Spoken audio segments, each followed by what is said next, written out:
14절 말씀 보겠습니다. 열왕기하 19장 14절에서 19절은 제가 가진 성경으로 596페이지.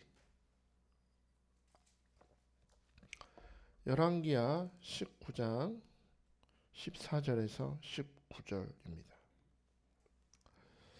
자, 이 아름다운 기도가 기록되어 있는데 찾았으면 아멘 합시다. 우리 교독할게요. 히스기야가 사자의 손에서 편지를 받아보고 여호와의 성전에 올라가서 히스기야가 그 편지를 여호와 앞에 펴놓고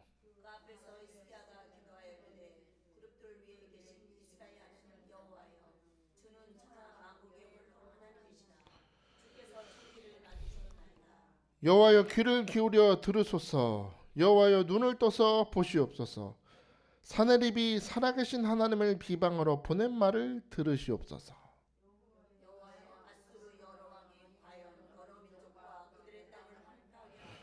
또 그들의 신들을 불에 던졌사오니 이는 그들의 신이 아니요 사람의 손으로 만든 것 곧 나무와 돌뿐이므로 멸하였나이다.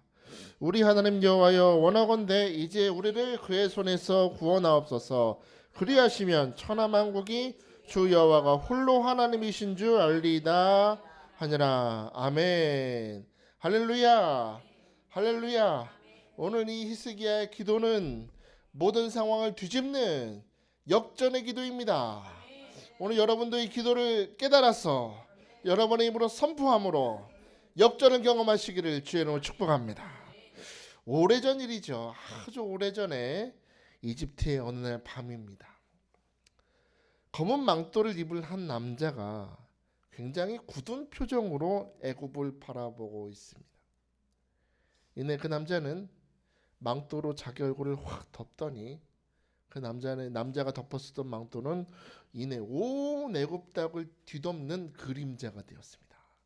싹 애굽 땅을 덮는 그림자가 돼요. 그 그림자가 지나가는 곳마다 그 집에 속한 첫째 아들은 목숨을 잃었습니다. 혹시 옛날에 십계라는 영화 기억하십니까? 그 영화 보면 마지막에 그 장자의 재앙이 나올 때 그림자가 싹 지나가요. 검은 그림자가 싹 지나가는 곳마다 엄마와 함께 자장가를 부르면서 엄마 사랑해 부르던 아들이 갑자기 눈을 뜬 채로 세상을 뜨는 겁니다. 애굽의 온 땅에 슬픔의 곡소리가 넘쳐나게 되지만 아이고 그토록 교만하고 당당하고 하나님 앞에서 온갖 자기 권력을 자랑하던 바로 왕도 궁궐에서 금으로 장식한 침대에 자기를 똑 닮은 장남이 자기를 바라보다가 자기 눈앞에서 세상을 뜨는 걸 경험하는 겁니다. 잠자는 것처럼 보였는데 이 아들이 숨을 쉬지 않는 것을 느낀 이 바로 왕은 그 아들을 끌어안고 슬프게 펑펑 웁니다. 영화 보니까 그 장면을 그렇게 표현하더라고요. 군대를 이끌고 모세가 있는 곳으로 가요. 모세가 있는 곳으로 딱 가니까 모세가 순간 경계하는 거예요. 그랬더니 이 바로가 이 아들을 끌어안고 모세한테 가서 내 아들이 죽었다. 내 아들이 죽었다. 내가 사랑하는 아들이 죽었다 하면서 이 애굽의 노예들아 다 나가라 하면서 펑펑 우는 장면으로 표현하더라고요. 예외는 없었습니다. 그 그림자가 퍼지는 어느 곳이든 하나님의 심판이 임했고 장자는 다 죽었던 것입니다. 어찌 보면 굉장히 슬픈 사건이지만 이 마지막 심판, 장자를 심판하시는 이 죽음의 사자가 심판을 끝낸 순간 지난 430년 동안이나 하나님의 백성들이 고통스럽게 했던 속박의 끈이 끊어졌던 것입니다. 속박의 끈이 끊어지고 이제 해방의 역사, 출애굽의 역사가 하나님의 구원의 역사가 시작되는 시간이었습니다. 여러분 이와 동일한 하나님의 사자가 오늘은 아수르 사네립의 군대 진영 앞에 딱 서 있습니다. 출애굽 당시에 모든 애굽의 장자들을 심판했던 그 심판의 사자는 오늘 아수르 사네립의 군대 진영 앞에 서 있습니다. 그리고 이제 고개를 탁 들고 하늘을 봐요. 하늘을 보고서는 알겠습니다. 고개를 끄덕이고 또 예전에 애굽에서 그랬던 것처럼 망토를 뒤집어 쓰고 그 군대 진영을 다 다니기 시작해요. 그 군대 진영의 그림자가 다 덮는 순간 놀라운 역사가 나타납니다. 그 역사의 결과에 대해서 오늘 본문 35절은 이렇게 증거합니다. 이 밤에 여호와의 사자가 나와서 아수르 진영에서 군사 18만 5천 명을 친지라. 아침에 일찍 일어나 보니 다 송장이 되었더라. 할렐루야. 여러분이 아수르의 사내의 군대가 누구입니까? 강한 군대로 하나님의 백성 유다 백성들과 히스기야 왕을 어젯밤까지 두렵게 만들었고 하나님을 조롱했던 악한 군대였습니다. 하나님의 백성을 조롱하고 하나님의 이름을 조롱하고 하나님의 백성들이 고통 주었던 이 사느립, 그의 군대는 하룻밤 사이에 전부 몰살당하고, 성경 뒤에 보니까 그렇게 하나님을 조롱했던 아수르 왕 사느립은 믿었던 아들들에게 살해당합니다. 역사적 사실입니다. 아들들한테 살해당해요. 그 어떤 것도 할 수 없어서 두려워하고 낙심했던 그날 밤에 하나님은 유다와 히스기야 왕을 위하여 구원의 역사, 역전의 역사, 승리의 역사를 이루어 주셨던 것입니다. 할렐루야. 저는 오늘 이 역전의 역사가 오늘 이 자리에서 말씀을 듣는 여러분에게도 나타날 줄 믿습니다. 저는 믿습니다. 사모합니다. 하나님 구원하여 주옵소서. 역전하여 주옵소서. 하나님 승리를 맛보는 이 시간 되게 축복하여 주옵소서.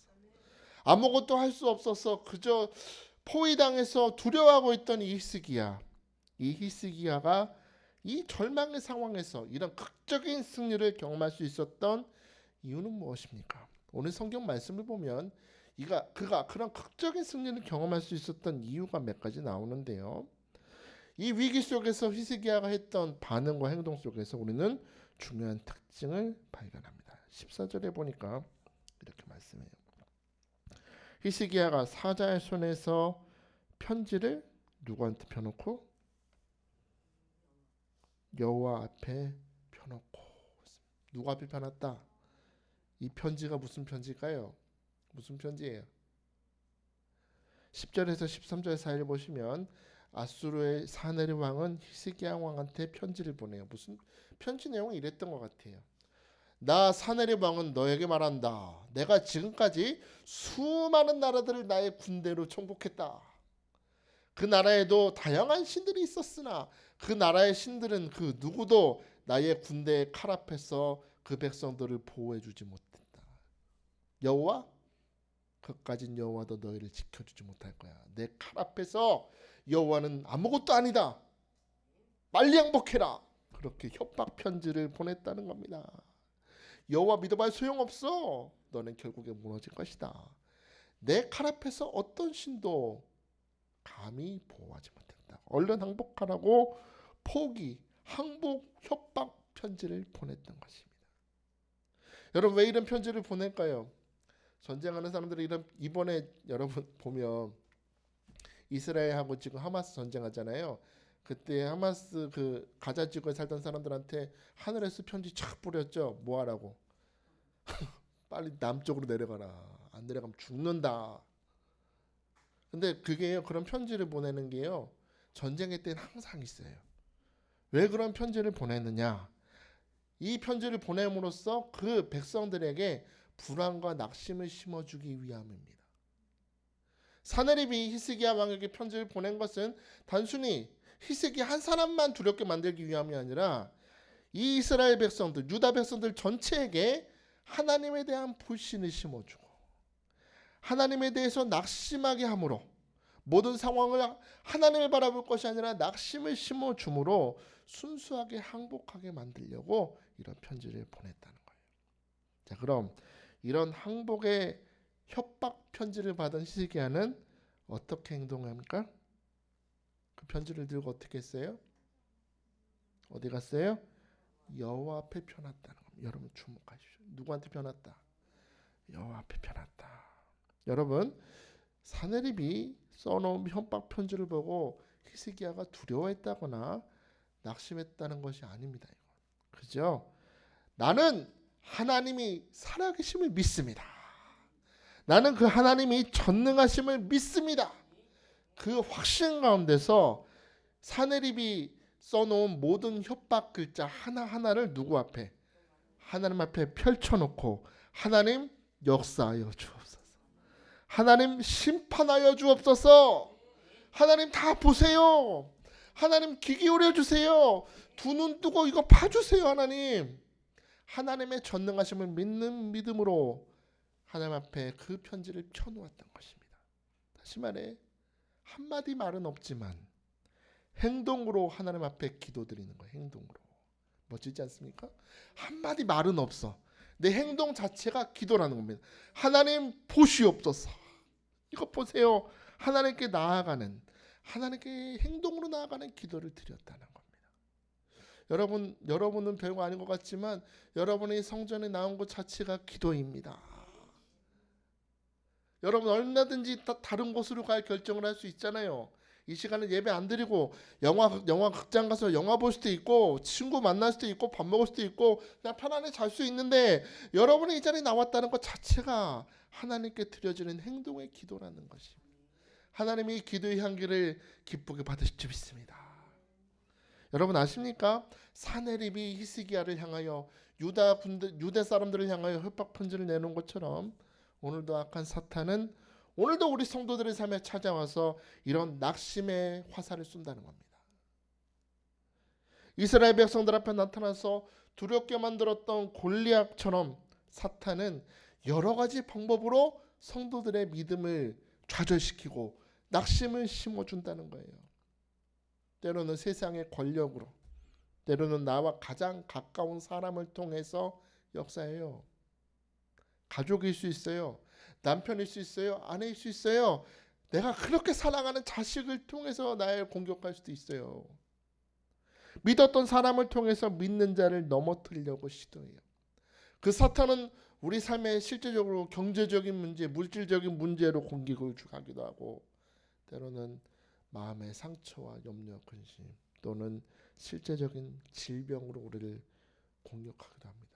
목사님 그게 말이 돼요? 사탄이 그걸 어떻게 할 수 있어요? 사탄이 그런 일을 할 수 없다고 생각하시면 안 돼요. 충분히 할 수 있어요. 여러분 욥을 기억하십니까? 욥이 무슨 잘못을 했어요? 잘 살았어요. 하나님 앞에. 자식들이 하나님 앞에 범죄했을 때 회개하라고 했던 아주 믿음에 똑바로 서 있는 아버지였는데 사탄은 욥에게 공격하죠. 실제로 어떻게 공격해요? 마음에 낙심을 심어줍니다. 자꾸 낙심을 심어줘서 하나님을 떠나게 만들고 육체적으로, 정신적으로, 경제적으로 고통을 당하게 하고 자기가 그토록 사랑했던 아내의 입술을 통해서 하나님을 욕하고 죽으라고 공격하지 않습니까? 욥이 그렇게 온몸에 피부병이 나서 벽돌 조각으로 팍팍팍 긁고 있을 때 친한 친구라고 찾아와가지고 한다는 말이 네가 죄 지어서 그래. 아유 그런 친구 있으면 눈 찌르고 싶어요 진짜. 위로를 해줘야지 와가지고 네가 이렇게 고통을 당하는 거 보니 네가 지은 죄가 많아서 그래 라고 말함으로 계속해서 사탄은 욥으로 낙심하게 만들려고 욥의 마음에 편지를 내미는 겁니다. 그래 여러분 아무리 사탄이 우리에게 그런 낙심 편지를 내민다 할지라도 아무리 힘들고 고통스럽다 할지라도 여러분은 하나님을 믿는 믿음을 버려서는 안 될 줄 믿습니다. 낙심하라고 편지를 주는 거잖아요. 그럼 아멘하고 받아들이면 안 되죠. 낙심하라고 주는 편지를 누구한테 가져가야 돼요? 여호와 앞에 펴놔야 된다는 겁니다. 여호와 앞에 펴놓으면서 하나님 앞에 구하는 거예요. 하나님 사탄이 이렇게 내 마음에 역사합니다. 우리 삶에 역사합니다. 하나님 보시옵소서. 여러분의 마음에 낙심이 자리 잡지 못하도록 힘써야 될 줄 믿으시기 바랍니다. 독일의 작가 FM 밀런 이런 말을 했어요. 절망, 낙심이라는 것보다 하나님에 대한 불신은 없대요. 절망하는 게 불신이라는 거예요. 불신. 아무리 작은 일이라도 아무리 큰 일이라도 그것은 위대한 하나님의 계획과 섭리의 일부이기 때문에 아무리 어렵고 힘들어도 우린 하나님을 따라가야만 합니다. 목사님 힘들고 어려우면 고통받으면 낙심할 수 있죠. 네, 할 수 있죠. 그런데 여러분 임마누엘 기도원 오시는 분들은 그러면 안 돼요. 그죠? 여기 오시는 분들은 레벨부가 좀 달라. 보통 분들은 아니에요. 특별한 분들이란 말이에요. 우린 낙심하지 말고 더더욱 믿음에 굳건히 있어서 하나님을 따라가야 될 줄 믿습니다. 오늘 여러분, 우리가 힘들 때, 고통할 때 우리가 할 일은 하나님을 향해서 원망하거나 낙심하는 것이 아니라 오늘 내 마음을 정말로 힘들게 하고 자꾸 믿음에서 넘어지게 하고 고통스럽게 하는 그 모든 삶의 정황들을 하나님 앞에 펴놔야 됩니다. 펴놔야 돼요. 하나님, 내 마음이 지금 이렇습니다. 믿지 못하고 의심합니다. 하나님, 내가 기도하나 하나님, 내가 하나님을 믿지 못합니다. 하나님, 우리 가정에 이런 어려움이 있습니다. 우리 자녀가 이런 고통을 받고 이런 문제가 있습니다. 하나님, 내가 지금 이런 질병이 있습니다. 하나님 아시죠? 사탄이 내 마음에 역사합니다. 전능하신 하나님 오셔서 역사하시고 구원하여 주옵소서. 오늘 여러분의 삶을 펴놓을 수 있게 축복합니다. 당연한 반응이라 생각하지 말고 히스기야처럼 반응해야 돼요. 하나님 역사하여 주옵소서. 내 삶의 한 글자 한 글자, 사탄이 내 마음에 써놓은 이런 모든 낙심의 편지를 다 보시고 하나님 살아계신 줄 믿습니다. 오셔서 구원하여 주옵소서. 역사하여 주옵소서. 물리쳐 주옵소서. 치유하여 주옵소서. 오늘 믿음으로 간구할 수 있기를 주의 이름으로 축복합니다. 록펠러라고 유명한 부자 있죠. 이분이 친구의 권유를 받아서 이제 광산을 하기 시작했어요. 땅을 파기 시작했어요. 근데 그렇게 광산을 파다가 사기를 당해서 그동안 투자했던 돈을 다 날려버립니다. 그렇게 부자였던 사람이 이제 빚독촉을 당하기 시작하는 거예요.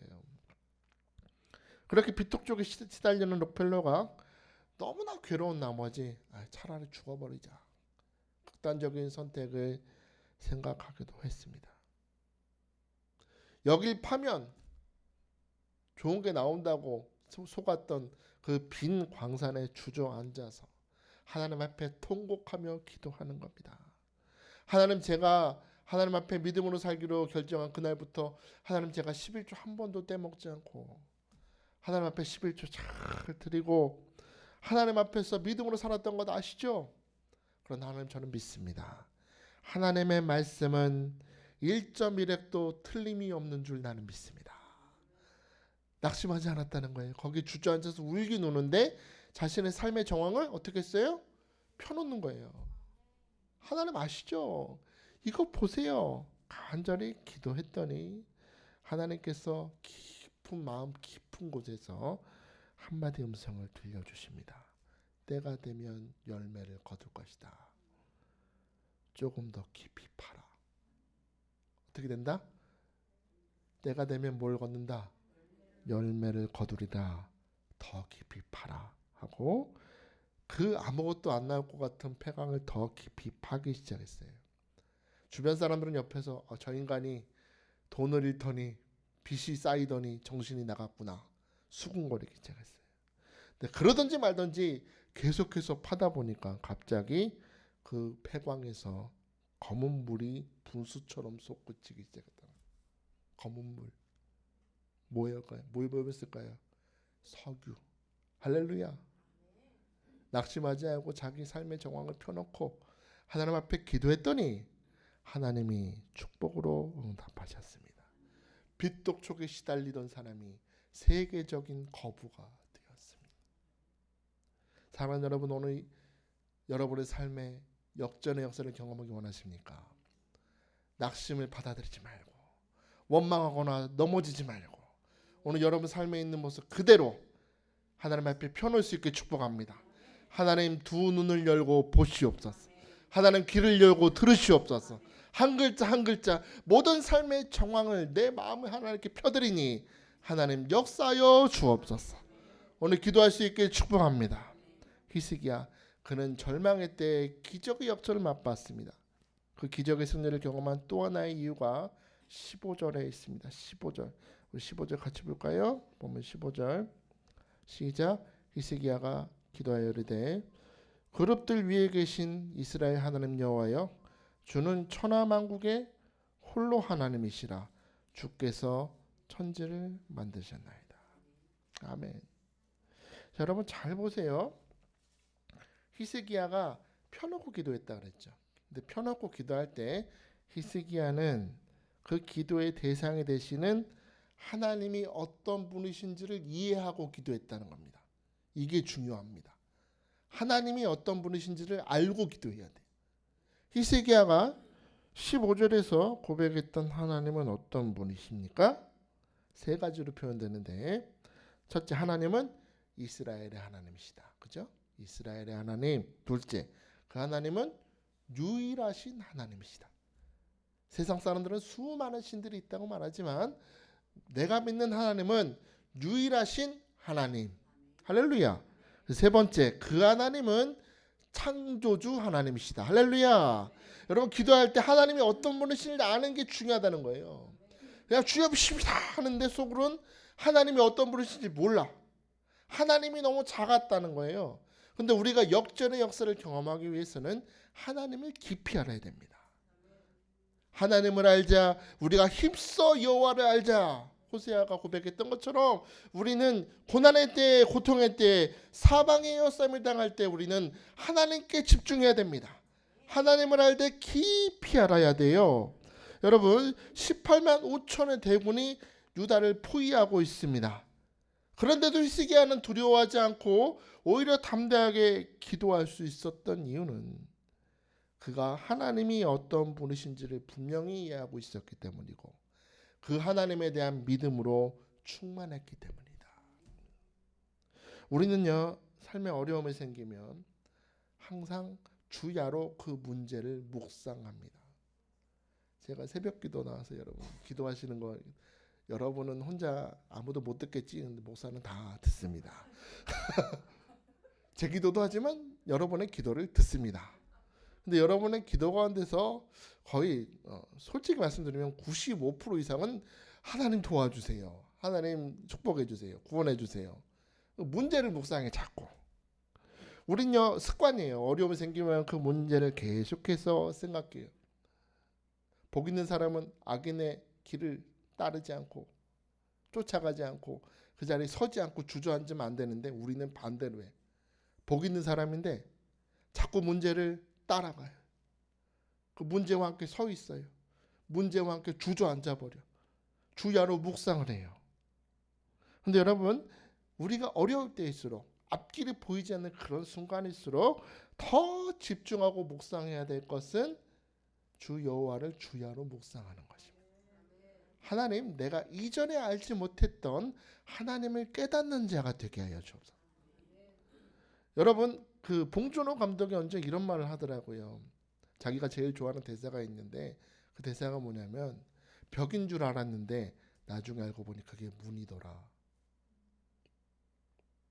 여러분이 자꾸 여러분의 문제를 묵상하면 그건 그냥 벽으로 보일 뿐이에요. 안 되는구나. 나는 해봐도 안 되는구나. 그러나 여러분이 그런 벽이 보이는 것 같은 상황에 하나님을 묵상하면 문이 열릴 줄 믿습니다. 벽 뒤에 숨겨진 문이 있구나.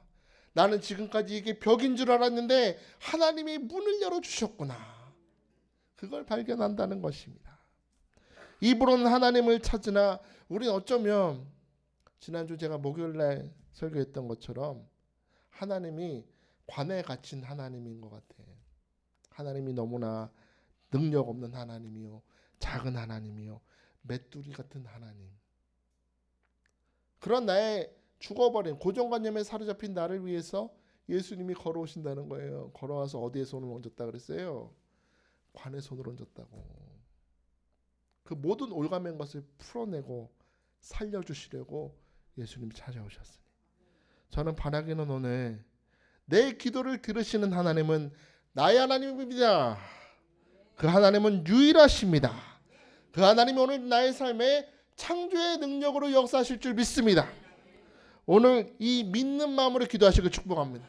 다른 것으로 생각하면 안 돼. 예배 시간에 오시면 하나님만 생각해야 돼. 하나님은 나의 하나님. 그 하나님은 유일하신 하나님. 그 하나님 오늘도 창조의 능력으로 나의 삶에 역사하심을 믿습니다. 이것으로 여러분의 생각과 마음이 충만해져야 돼요. 충만해져야 돼요. 여러분 아십니까? 예수님께서 우리 기도를 들으시는 하나님을 일컬어서 같이 해볼까요? 하늘에 계신 우리 아버지. 할렐루야. 좋지 않아요? 여러분 아버지한테 상처 많이 받으셨어요? 아버지만 생각하면 막 부들부들 떨려요. 그게 무슨 아버지야? 아버지, 하늘에 계신 누구 아버지? 내 아버지, 내 아버지. 불교는 남의 아벨 찾지만 우리는 기독교 믿는 우리는 우리 아버지야, 그죠? 그죠? 하늘에 계신 우리 아버지. 아버지란 이름만 들어도 친근하지 않습니까? 하나님이 우리 아버지시라는 것은 먼저 하나님이 나를 그만큼 친밀하게 여기신다는 겁니다. 누구를 친밀하게 여기신다? 나를. 은혜되지 않아요? 하나님이 아버지다는 얘기는 하나님이 여러분을 매우 친밀하게 여기신다. 거리가 가깝다는 거예요. 그 아버지 하나님은 자녀된 우리의 모든 간구를 1도 거절하지 않으시고 반드시 좋은 걸 주기를 기뻐하시되 내가 생각한 것 이상으로 공급하신 아버지가 되심을 오늘 믿으시기 바랍니다. 이 아버지에 대한 생각으로 충만할지어다. 염려 근심은 물러가라. 낙심의 편지는 물러가라. 하나님으로 충만한 사람. 이 설교를 어젯밤에 준비하다가 사모가 카톡을 하나 보냈어요. 보니까 어떤 음성 파일을 보냈더라고요. 들어봤더니 예빈이에요. 예빈이가. 엄마, 우리 여행 좀 가야 될 것 같아. 제주도도 가고 펜션도 가고 고기도 구워 먹고 막 그래요. 근데 사모가 그래요. 예빈아, 우리 얼마 전에 캠핑 갔다 왔잖아. 놀러 갔다 왔잖아. 나는 캠핑에 대한 기억을 잊어버렸어. 우리는 캠핑을 가야 돼. 우린 고기도 구워 먹어야 되고 제발 캠핑지 갔으면 좋겠어 하고 보냈더라고요. 저 어제 제가 정말로 아끼던 컴퓨터를 팔았습니다. 왜 팔았을까요? 저는 기도를 들어서 그래요. 아버지잖아요. 캠핑 가야 되잖아요. 좋은 데 가게 해주고 싶어서 팔았어요. 아깝지 않아요. 저는 더 좋은 걸 해주고 싶어서 그 기도를 듣고 준비하고 있어요. 여러분, 하나님도 같으세요. 하나님 아버지가 여러분의 기도를 듣고 어찌 좋은 것으로 응답하지 않으시겠습니까? 사랑하는 아들, 딸의 기도를 어찌 무시하시겠습니까? 예수님 말씀하셨잖아요. 세상에 어떤 아버지가 자식이 떡을 달라고 하는데 돌을 주겠느냐? 생선을 달라고 하는데 뱀을 주는 아버지가 어디 있느냐? 아무리 사람이 약해도 자식들이 구하는 것보다 더 좋은 것을 주고 싶은 게 아버지라면 하물며 모든 것에 풍성하시고 창조주 되신 너의 하나님께서 너에게 어찌 좋은 걸 주지 않으시겠느냐. 그러므로 사랑하는 여러분, 하나님이 여러분의 아버지가 되심을 믿으신다면 오늘 여러분 이 예배 시간만큼은 여러분의 문제를 묵상하지 말고 나의 하나님을 깊이 묵상하는 자 되시길 축복합니다. 히스기야가 고백했던 것처럼 하나님을 깊이 알아서 내 아버지 하나님은 좋은 것을 주실 줄 믿습니다. 그 하나님은 유일하신 하나님으로 내 삶에 창조하시는 하나님이 되심을 믿습니다. 오늘 주님 말씀하셨어요. 요한복음 15장 7절에 너희가 내 안에 거하고 내 말이 너희 안에 거하면 무엇이든지 원하는 대로 구하라. 그리하면 이루리라. 구하면 누가 이룬대요? 하나님이 이루어 주신다. 창조자 하나님이 활동하신다. 할렐루야. 요한일서 5장 14절 15절에 그를 향하여 우리가 가진 바 담대함이 이것이니 그의 뜻대로 무엇을 구하면 들으심이라. 우리가 무엇이든지 구하는 바를 들으신 줄 안즉 우리가 그에게 구한 그것을 얻은 줄을 또한 아느니라. 오늘 여러분 예배 시간에 아셔야 될 지식은 이것입니다. 구하는 모든 것은 하나님이 주십니다. 할렐루야. 할렐루야. 이 하나님에 대한 지식으로 충만할지어다. 충만할지어다. 자, 마지막으로 이 절망의 때 히스기야의 기도를 통해서 우리는 기도의 궁극적인 목표를 발견하는 것입니다. 기도의 궁극적인 목표. 자, 우리 19절을 볼까요? 19절 시작. 우리 하나님 여호와여 원하건대 이제 우리를 그의 손에서 구원하옵소서. 그리하시면 천하 만국이 주 여호와가 홀로 하나님이신 줄 알리이다. 할렐루야. 저 여러분 저는 이 19절 말씀이 참 너무나 아름다운 게 히스기야가 하나님과 거리가 가까워지고 있음을 봐요. 왜냐면 이 열왕기하 우리 19장 10절을 한번 보실래요? 10절. 자, 너희는 유다 왕 히스기야에게 이같이 말해 이르기를 내가 믿는 내 하나님이라고 했어요. 내가 믿는 내 하나님이. 거리가 좀 멀어 말투가. 뭔데 19절에 오니까 우리 하나님으로 바뀌어 있어요. 히스기야의 기도가. 히스기야 이전에는 사느립의 군대를 바라보고 두려워하고 이걸 어떻게 해결해야 될까 두려워했던 사람이 이제는 하나님을 깊이 알아가면서 하늘에 계신 우리 아버지를 내 하나님으로 고백하고 있습니다.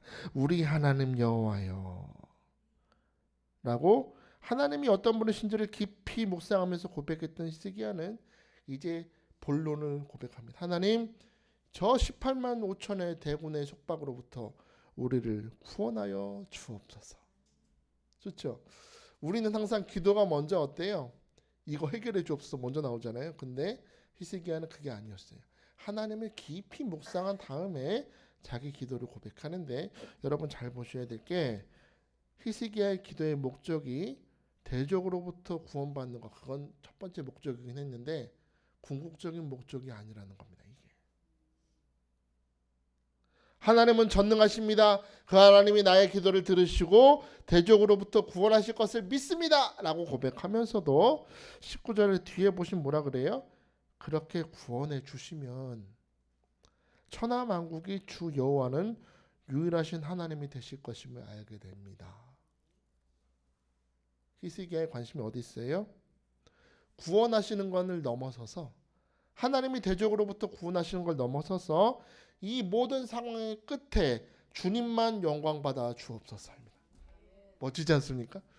하나님의 영광이 결과가 되길 원합니다. 하나님, 내 지금 고통받고 있지만 하나님 나를 구원하심을 통하여 천하 만국이 하나님이 살아계시고 기도하는 자를 구원하시고 하나님이 역사하시는 것을 알게 하여 주옵소서. 가시밭에 백합화 예수 향기 날리니 할렐루야 아멘. 나를 구원하시는 역사를 통해서 하나님만 영광 받으시기 원합니다. 그리고 이런 하나님의 영광을 구했던 히스기야의 기도를 하나님이 받으시고 그 밤에 구원의 주로 역사하셨던 것입니다. 그 밤에 출애굽 당시에 역사하셨던 그 심판의 주로 역사하셔서 히스기야와 유다 백성들이 그렇게 두렵게 만들었던 18만 5천 명의 대군이 하룻밤 사이에 송장이 되었더라. 할렐루야. 할렐루야. 사랑하는 여러분, 저는 오늘 여러분의 기도가 이 기도가 될 수 있게 축복합니다. 믿음이 장성한 여러분, 여러분의 기도도 장성할 수 있게 축복합니다. 지금 내 당장의 문제나 내 질병이나 어려움을 하나님 날 구원하여 주옵소서라는 기도를 넘어서서 하나님 내 삶에 역사하셔서 구원하셔서 나를 치유하셔서 내 주변의 사람들에게 하나님이 살아계심을 증거하는 통로로 나를 사용하여 주옵소서. 야, 이 자리에 우리 이강주 권사 보니까 하나님 살아계시는구나. 와, 우리 김지희 보니까 하나님 살아계시는구나. 여러분이 전도지가 되야죠. 여러분이 하나님의 임재하심을 드러내는 모습이 되야죠. 거기까지 우리 기도가 장성해야 된다는 겁니다. 하나님은 그런 자의 기도를 들으신다. 예수님 하신 말씀 기억하시죠? 마태복음 6장 33절에 그런즉 너희는 먼저 누구 나라와 그의 나라와 그의 의를 구하라. 그리하면 이 모든 것을 할렐루야 누구에게? 너에게 더하신다. 하나님이 여러분의 필요를 모르실까요? 여러분의 뭐가 부족한지 모르실까요? 알아요. 다 아세요. 여러분이 구하지 않아도 아시는데 우리가 해야 될 것은 하나님이 살아계심을 인정하고 내 삶의 모든 부분에 하나님이 역사하시고 주장하시고 다스리시고 인도하시는 하나님의 영광을 먼저 구하라는 겁니다. 저는 이 6장 33절 말씀을 삶으로 경험하며 삽니다. 제가 하는 일이요. 교회에서 여러분 제 공식 직함이 뭔 줄 아세요? 임마누엘 교회 직함. 교회 공식 직함은 목회 비서예요. 목회 비서. 담임 목사님 목회 비서예요. 제가 하는 일은 부목사로서 교회에서 우리 말씀을 전하고 성도분들 위해서 기도하고 섬기는 일도 하지만 공식 직함은 목회 비서입니다. 담임 목사님과 우리 원장님의 모든 사역을 뒤에서 보이지 않게 서포트하는 겁니다. 정말 종으로 삽니다. 성도분들은 모르실 거예요. 가끔 제가 얼굴이 안 보일 때가 있죠. 선생님 목사님 어디 가셨어요? 놀러 갔을까요? 놀고 있는 게 아니고 진짜 바빠요. 매일 밤을 새요. 졸려 죽겠어요. 지금 내 설교 이거 준비하느라 밤을 꼴딱 새고 왔어요. 그런데 그렇게 꼴딱 샜을 때 꼭 우리 원장님은 갑자기 전화하셔서 서련영 목사 오늘 설교 좀 하세요. 역사가 난다 줄 믿습니다. 또 갑자기 설교 시키실 때도 있고 갑자기 멈추실 때가 있어요. 매일매일 밤을 새요. 근데 그렇게 하나님이 허락하신 줄 믿습니다 라고 충성을 했더니 제가 구하지도 않았는데 하나님은 다 주셨습니다. 제가 처음에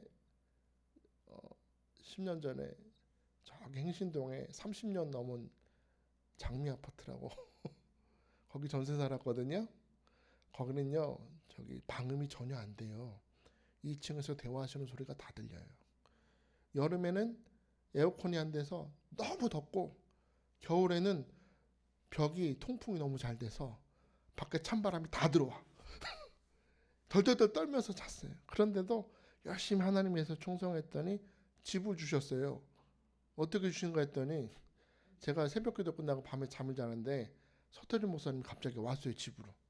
너 내 차 좀 타고 가자고. 어디 가. 빨리 타기만 해. 너는 오기만 하면 돼. 그랬더니 갔더니 지금 사는 집 앞에 데려가가지고 여기 해봐. 여기 이번에 넣어봐. 그래서 그렇게 해서 돈도 없었는데 또 보내주셔가지고 집을 주셨어요. 차가 오래돼서 차 좀 바꿨으면 좋겠다라고 생각만 했더니 우리 서태준 목사님하고 우리 원종 집사가 저 모르게 좋은 중고차를 알아보고 갖다 줬어요. 배달까지 해줬어요. 신기하죠? 저는 생각만 했어요. 카니발 하나 있으면 좋겠다. 애가 셋이니까. 그랬더니 눈 떠보니까 카니발이 와 있어요. 제가 구했어요? 구하지 않았어요. 생각만 했는데 충성했더니 차도 주시고 하나님 애들 옷도 없네요. 그랬더니 옷도 보내주시고요. 다 보이지 않게 공급하시는 하나님을 저는 경험합니다. 하나님을 기쁘게 하십시오. 하나님이 여러분의 삶에 이삭을 안겨주실 것입니다. 여러분의 모든 필요와 모든 간구를 채워주실 것입니다. 하나님이 여러분의 마음을 헤아려 주시길 구하기 전에 먼저 하나님의 마음을 헤아려서 하나님의 기쁨이 되는 자가 되게 하십시오. 그럴 때 인생 어두운 밤에 창조주 하나님이 구원의 하나님으로 여러분의 삶에 역사하실 줄 믿습니다. 여러분이 필요한 모든 것을 채워주시고 여러분의 삶으로 하나님의 살아계심을 증거하는 은혜의 향기가 넘치도록 여러분의 삶을 채워주실 줄 믿으시기 바랍니다. 믿으시기 바랍니다.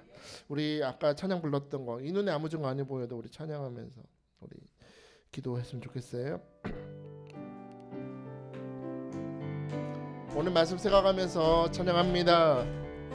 이 눈에 아무 증거 아니 배어도 믿음만을 가지고서 늘 걸으며 이 귀에 아무 소리 아니 들려도 하나님의 약속이 예서리라 걸어가세 믿음 위에 서서 나가세 의심 버리고 걸어가세 믿음 위에 서서 눈과 귀에 아무 증거 없어도 이 눈에 보기에는 어떠하든지 이미 얻은 증거대로 늘 믿으며 이 맘에 의심 없이 살아갈 우리 소원 주 안에서 이루 아멘 걸어가세 믿음 위에 서서 나가세 의심 버리고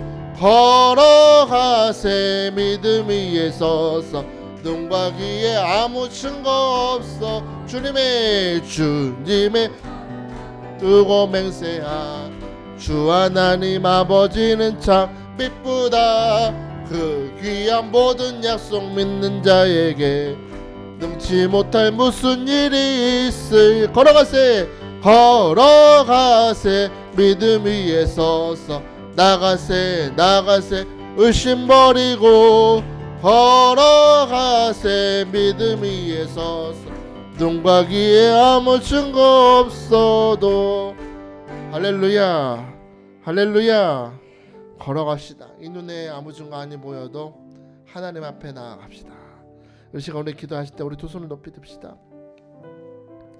여러분의 삶에 히스기야가 경험했던 구원의 역사, 역전의 역사, 창조의 역사를 경험하기 원하십니까? 낙심하지 말고 오늘 여러분의 삶의 그 모든 정황을 하나님 앞에 펴놓으셔야만 됩니다. 하나님 아시죠? 이런 문제가 있습니다. 두 눈을 기울여 귀를 기울여 내 삶을 바라보시고 하나님 구원하여 주옵소서 역사하여 주옵소서 문제를 묵상하는 자가 아니라 하나님은 나의 하나님 그 하나님은 유일하신 하나님 그 하나님 오늘 내 삶의 창조주 하나님이심을 믿습니다. 오늘 이 시간 기도하면서 그 하나님에 대한 믿음으로 하나님에 대한 생각으로 내 마음을 충만히 채워 주옵소서. 하나님 구원하시는 하나님을 바라볼 것이 아니라 하나님 구원하시고 하나님 영광 받아 주옵소서. 하나님의 나라와 의를 구하는 자가 되었어 내 모든 필요를 채우시는 속히 응답하시는 하나님을 경험하게 하여 주옵소서. 오늘 말씀 생각하면서 구원하시는 하나님 역전하시는 하나님을 바라보며 우리 주의 이름 부르며 부르짖기도 합니다. 주여 주여 주여 할렐루야 감사합니다. 할렐루야 감사합니다. 오늘도 우리에게 말씀을 주심을 감사합니다. 아버지 하나님 오늘 히스기야가 경험했던 그 역전의 하나님을 우리가 만나게 하심을 감사합니다. 아버지 하나님 우리 모든 삶의 염려 근심 문제들을 하나님 앞에 펴놓고 하나님 앞에 구하는 이 시간 되게 하여 주옵소서. 아버지 하나님 세상 사람들처럼 아버지 문제를 묵상하는 자가 되지 않냐고 하나님이 나의 하나님이시며 유일하신 하나님이시며 창조자 하나님이심을 묵상하는 자가 되게 하여 주옵소서. 문제를 해결받고 하나님께 등을 돌리는 자가 아니라 하나님의 영광을 구하는 하나님의 마음을 먼저 헤아리는 아버지 우리 모두가 되게 하여 주옵소서. 구원하신 하나님 우리 성도들의 삶에 찾아가셔서 역사하여 주옵소서. 모든 대적을 물리쳐 주옵소서. 구원하여 주옵소서. 축복하여 주옵소서. 채워 주옵소서. 오 주님을 바라봅니다. 우리 역전의 하나님을 묵상하는 자가 되게 하여 주옵소서.